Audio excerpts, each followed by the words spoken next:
Esta semana, en Vaticano, reflexionamos sobre el legado transformador del Papa Benedicto XVI y nos sentamos con su secretario personal, Monseñor Gangswen, para conversar en profundidad sobre el impacto perdurable del anterior pontífice.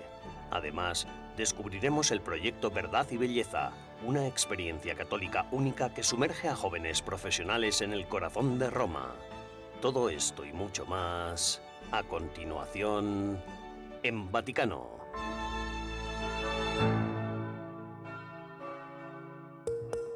El Vaticano ha publicado el documento guía para la parte final del Sínodo sobre la sinodalidad. El Instrumentum Laboris pretende responder a la pregunta ¿cómo ser una iglesia sinodal en misión? Tiene su origen en los informes de 108 conferencias episcopales, 9 iglesias orientales católicas, así como de párrocos y otros grupos eclesiales internacionales de todo el mundo. Todos estos informes reflejan una iglesia viva, muestran movimientos del espíritu y una iglesia en marcha. Mientras que el documento de orientación de la primera sesión del Sínodo del año pasado abordaba temas controvertidos como la admisión de las mujeres al diaconado, el celibato sacerdotal y el acercamiento a la comunidad LGBTQ, el nuevo documento se centra en otras cuestiones. Ofrece muchas propuestas concretas, como la institución de un ministerio de escucha y acompañamiento, una mayor participación de los laicos en la vida parroquial y consejos parroquiales más poderosos. El documento también dedica un amplio espacio a la reflexión sobre el papel de la mujer en la Iglesia. Las aportaciones recogidas en todas las fases del proceso sinodal pusieron de relieve la necesidad de dar un reconocimiento más pleno a los carismas, a la vocación y al papel de la mujer en todos los ámbitos de la vida de la Iglesia. El documento pide una participación más amplia de las mujeres en todas las etapas de los procesos de toma de decisiones, así como un acceso más amplio a los puestos de responsabilidad en las diócesis. Instrumentum Laboris también hace hincapié en la exigencia de transparencia y responsabilidad en y por la Iglesia, que ha surgido a raíz de los escándalos financieros y los abusos de menores y personas vulnerables en la Iglesia. Esto es de suma importancia, ya que la falta de transparencia y responsabilidad alimenta el clericalismo. La transparencia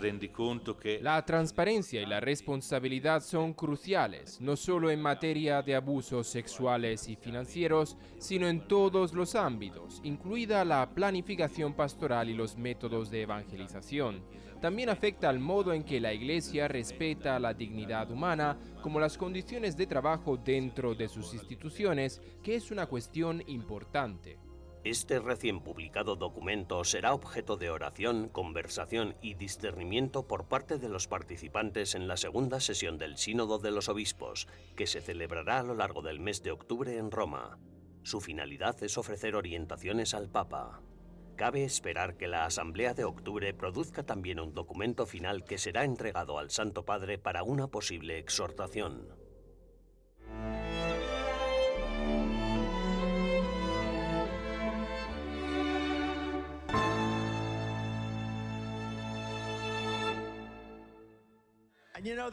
Durante un mitin electoral en Butler, Pensilvania, el candidato a la presidencia de Estados Unidos, Donald Trump, después de que intentaran asesinarlo, levantó el puño en señal de desafío, con la cara ensangrentada. Supe inmediatamente que algo iba mal. Oí un zumbido, disparos, y sentí cómo la bala me atravesaba la piel. Sangraba mucho, publicó Trump más tarde en sus redes sociales. El presunto atacante fue abatido por agentes del servicio secreto. Un espectador murió y otros 2 resultaron heridos en el incidente. Trump, antes de que definitivamente lo trasladaran en avión a Nueva Jersey, fue atendido en un hospital local debido a la herida causada por la bala en su oreja derecha. El padre Jason Charron, pastor católico ucraniano que dio la bendición durante el mitin de Trump, había instado a la multitud a rezar por Trump momentos antes de que el expresidente fuera herido de bala. Era la primera vez que asistía a un mitin de Trump. Era la primera vez que me pedían que lo dirigiera en oración. Recuerdo un ambiente de júbilo, una gran reunión de gente. En cuanto pidieron el momento de la oración, subí al podio. La gente fue muy respetuosa. Mi oración iba dirigida a Dios Padre nuestro, que nos conceda su Espíritu Santo para que en esta crisis actual de nuestro tiempo, de nuestro mundo y de nuestra nación, percibamos gracias a ella la necesidad de enderezar nuestras relaciones con nuestras familias, pero en última instancia nuestras relaciones con Dios. En un comunicado emitido a última hora de la mañana del domingo, la Santa Sede expresó su preocupación por el episodio de violencia de anoche, que hiere a las personas y a la democracia, causando sufrimiento y muerte. La declaración añadía que la Santa Sede está unida en la oración con los obispos de Estados Unidos por América, por las víctimas y por la paz en el país, esperando que los motivos de los violentos nunca prevalezcan.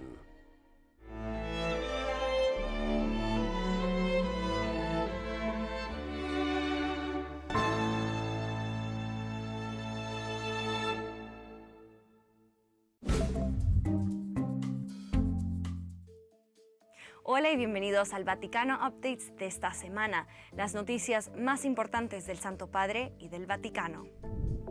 La Santa Sede condenó el atentado contra Donald Trump del 13 de julio, que sucedió durante un mitin político en Pensilvania. Aunque la herida al expresidente no fue mortal, el ataque provocó la muerte de una persona y 2 heridos. El portavoz del Vaticano, Matteo Bruni, declaró el 14 de julio que la Santa Sede está preocupada por la violencia que hiere a las personas y a la democracia, causando sufrimiento y muerte. Añadió que la Santa Sede se une a los obispos de Estados Unidos en la oración por América, las víctimas y la paz, con la esperanza de que la violencia no prevalezca. El Papa Francisco no comentó el suceso durante su Ángelus dominical. En una audiencia poco habitual en junio, mes en el que el Papa suspende sus audiencias públicas, el pontífice pidió a religiosos de diversas órdenes que recen por las vocaciones. El Santo Padre se reunió con miembros de 6 congregaciones religiosas que se encuentran en Roma para celebrar sus capítulos generales o provinciales. El Papa Francisco escribió el prefacio del libro Mujeres y Ministerios en la Iglesia Sinodal, de 3 teólogas y 2 cardenales que participaron de la reunión de febrero del Consejo C9.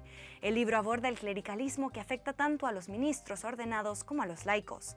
El cardenal Mario Grech anunció que el Papa Francisco ha pedido al Dicasterio para la Doctrina de la Fe que estudie el papel de la mujer en la Iglesia, que involucra la concesión de un ministerio o la posibilidad del diaconado femenino, y que publique un documento sobre el tema. Más de 50.000 personas se reunirán en Indianápolis para asistir al Congreso Eucarístico Nacional, que marca el final de los 3 años de revitalización de la Iglesia Católica estadounidense, para recordar la presencia real de Jesús en la Eucaristía. Celebrado en el Lucas Oil Stadium y en el Centro de Convenciones de Indiana, es el primer congreso de este tipo desde la Segunda Guerra Mundial. Lanzado en 2022, el encuentro pretende renovar a la Iglesia fomentando una relación viva con Jesús en la Eucaristía. El Papa Francisco ha nombrado al secretario de Estado, el cardenal Pietro Parolin, como su representante para las celebraciones de clausura de la peregrinación de los católicos ucranianos de rito latino, previstas para el domingo 21 de julio en el Santuario Mariano de Berdichiv. Gracias por ver una vez más Vaticano Updates. Paola Riaza para EWTN Vaticano.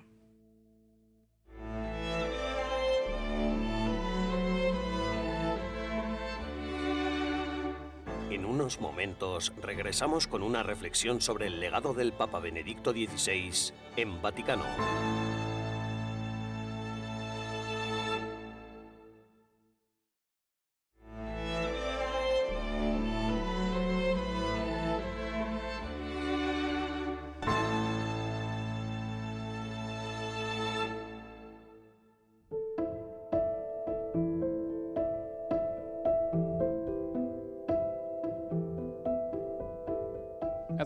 Arzobispo Georg Gangswein, ¿por qué era tan importante para usted venir a Alto Ting para el Foro Benedicto?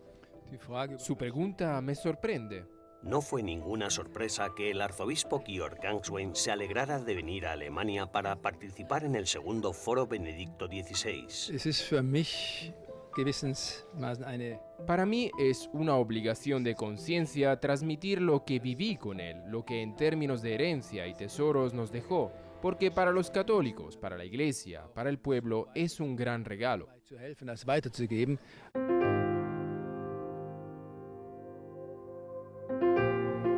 Ha pasado 1 año y medio desde la muerte del Papa Benedicto XVI. Del 10 al 14 de julio, no lejos del lugar de nacimiento de Joseph Ratzinger, diversos teólogos se reunieron en la ciudad bávara de Altötting, donde se encuentra el santuario mariano más importante de Alemania.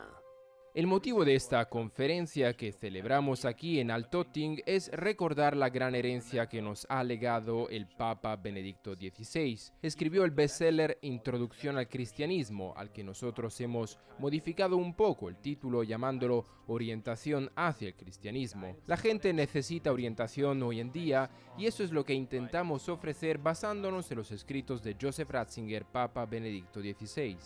La conferencia está organizada por la Asociación Fundatio Christiana Virtus, en colaboración con la diócesis de Passau. Entre los ponentes se encontraba el cardenal Kurt Koch, prefecto del Dicasterio para la Promoción de la Unidad de los Cristianos, que habló sobre la importancia de la obra teológica del Papa Benedicto. Le echo mucho de menos porque era una persona muy amable, una persona con una fe muy profunda y un teólogo muy inteligente. Lo que caracterizaba al Papa Benedicto era esas tres características combinadas en una sola persona. Celebraba misa todos los días, rezaba el breviario. Eso ha motivado que hayamos querido reflejarlo durante el Congreso, incluyendo momentos de oración entre los momentos de debate y los momentos de conferencias. En el Foro Benedicto no solo se habló del legado teológico del Papa Benedicto, sino también de su lado humano. Empecé a estudiar teología en Münster en el semestre de verano de 1965-1966 y fue entonces cuando lo conocí. Me impresionó mucho, me di cuenta de que nunca buscaba los aplausos de la audiencia. Era un hombre muy sencillo, llegaba en bicicleta portando un viejo maletín, se notaba que lo importante para él era abrirnos a la fe. La hermana Christine Felder ha apoyado al entonces cardenal Joseph Ratzinger en su casa de Roma desde 1988. Estuve con él cuando era prefecto de la Congregación para la Doctrina de la Fe durante 10 años. Al cumplirlos, pensé, este aniversario hay que destacarlo de alguna manera. Es algo especial. Preparé un pequeño postre con el número 10. A él le gustaban mucho los postres dulces. Pero ese día llegó a casa, vio el postre con el número 10 y dijo, «Hermana Christine, eso no es motivo de celebración». Aquello me afectó mucho, pero entendí que él anhelaba poder dedicar más tiempo a sus libros y a la teología sin todas las presiones externas. Por favor, remóntenos a aquella noche en la que salió la fumata blanca y Benedicto fue elegido. ¿Estaba usted por aquel entonces en la plaza de San Pedro? No, pero sospechaba que saldría elegido. Toda mi comunidad estaba sentada frente al televisor. Veníamos de vísperas y escuchamos que las campanas de San Pedro comenzaron a sonar. Pensé que ya no podía llegar a la plaza de San Pedro. Fui la única que se quedó en casa y se sentó delante del televisor. Y no me van a creer. Salen los cardenales y cuando llega el momento del anuncio, empieza el cardenal protodiácono Jorge Arturo Medina a decir el nombre Josephum y justo en ese momento tuvimos un apagón en nuestra casa y no escuché el apellido. Corrí a buscar una radio. Cuando por fin encontré una, ya había recibido una llamada de una amiga anciana de Austria y ya tenía claro que se trataba de Joseph Ratzinger. Después de la renuncia del Papa Benedicto, ¿cambió en algún modo? Antes había dicho que estaba cansado, que ya no tenía fuerzas. ¿Estaba amargado y decepcionado? No, no estaba resentido ni decepcionado en modo alguno. Nunca lo vi así. Y eso que fue una persona con la que conviví en todas las fases de su vida, desde 1988 hasta el final. Un final lleno de paz y satisfacción, o quizá debería decir lleno de una gran confianza en Dios.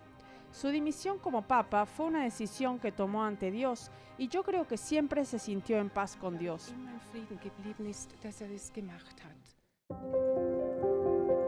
Los organizadores y también los participantes en el Foro Benedicto están convencidos de que Benedicto XVI tiene aún hoy mucho que decir. Quedan varias de sus obras, seguramente serán releídas en los próximos años, y queda su gran testimonio, su vida, pues fue una persona que creyó profundamente en Dios y que trató de hacer la voluntad de Dios en todas y cada una de las diferentes circunstancias que sin buscar le fueron dadas. Creo que su legado es una teología profunda que nos muestra que la razón y la fe no se oponen y que nuestro intelecto, nuestro cerebro, nuestra cabeza, nuestro corazón, nuestra alma, que todos ellos van juntos y que debemos buscar al Señor, a Jesús en todo. Aunque Benedicto XVI pasó los últimos años de su vida recluido como Papa emérito, la gente no lo ha olvidado.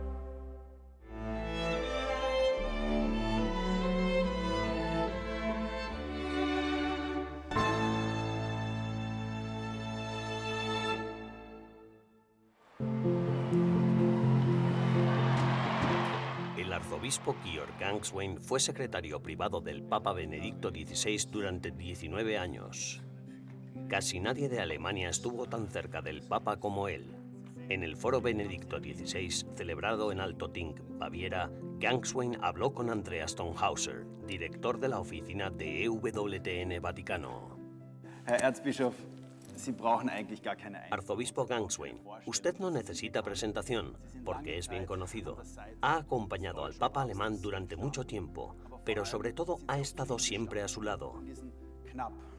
En estos casi 20 años que lo ha apoyado, ¿cuáles han sido para usted los momentos clave? Welches waren die Schlüsselmomente für Sie? Die Schlüsselmomente sind. Cuando me retrotraigo a 2003, el momento clave fue cuando me preguntó si estaría dispuesto a ser su secretario durante cierto tiempo, ya que de todos modos San Juan Pablo II lo liberaría como prefecto emérito. Creo que ese fue quizás el mayor engaño de su vida, porque Ratzinger no se retiró y Juan Pablo II murió 2 años después. Por supuesto, la primera vez que se me permitió ver al sucesor de Juan Pablo II en la Capilla Sixtina fue para mí otro momento cumbre. Ya no era el cardenal Ratzinger, ahora era el Papa Benedicto, y si saltamos hasta diciembre de 2022, pienso mucho en los últimos días del Papa Benedicto, de hecho casi todos los días.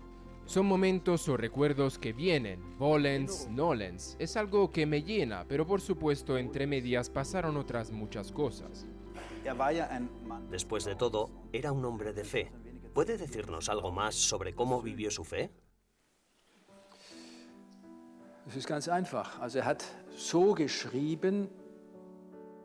Es muy sencillo. Escribía, predicaba y hablaba del mismo modo que vivía su fe.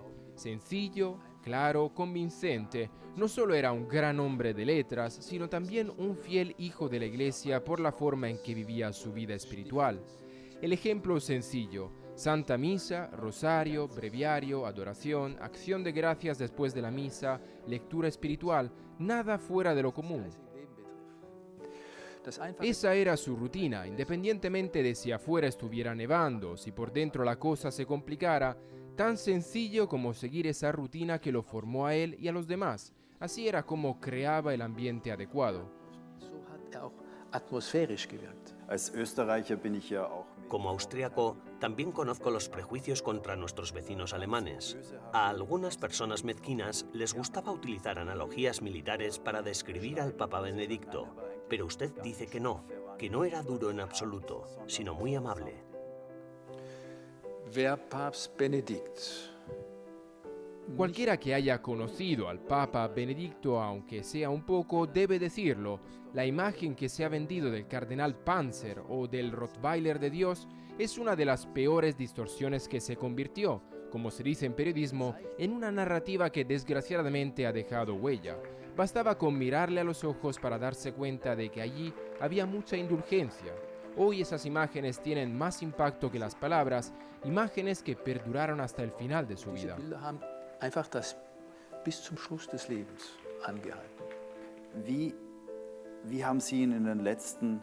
¿Cómo fue la experiencia a lo largo de los últimos años del pontífice, en las últimas semanas de su vida? ¿Tenía miedo a la muerte? Angst vor dem Tod habe ich nie festgestellt.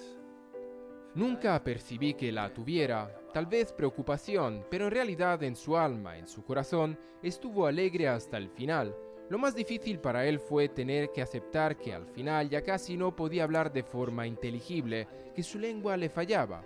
Una vez dijo muy despreocupadamente: creo que el buen Dios me ha quitado la lengua porque he hablado demasiado en mi vida y ahora tengo que aprender a callar. Aunque el Papa Benedicto XVI cayó para siempre el 31 de diciembre de 2022 y regresó a casa de su padre, los antiguos compañeros como el arzobispo Gangswein no serán los únicos que seguirán guardando un gran recuerdo del Papa alemán.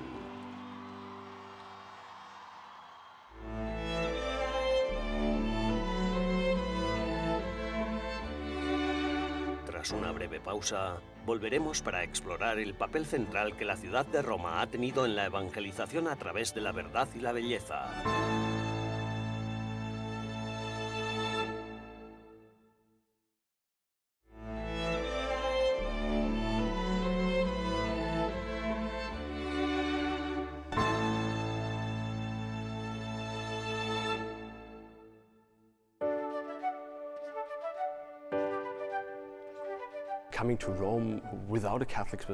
Venir a Roma sin una perspectiva católica significa perderse su auténtico significado. Estamos en el corazón de Europa, esencialmente en el corazón de la Europa cristiana. Solo si vienes con el corazón y la mente abiertos a la historia y la cultura cristianas, podrás vivir Roma en toda su plenitud.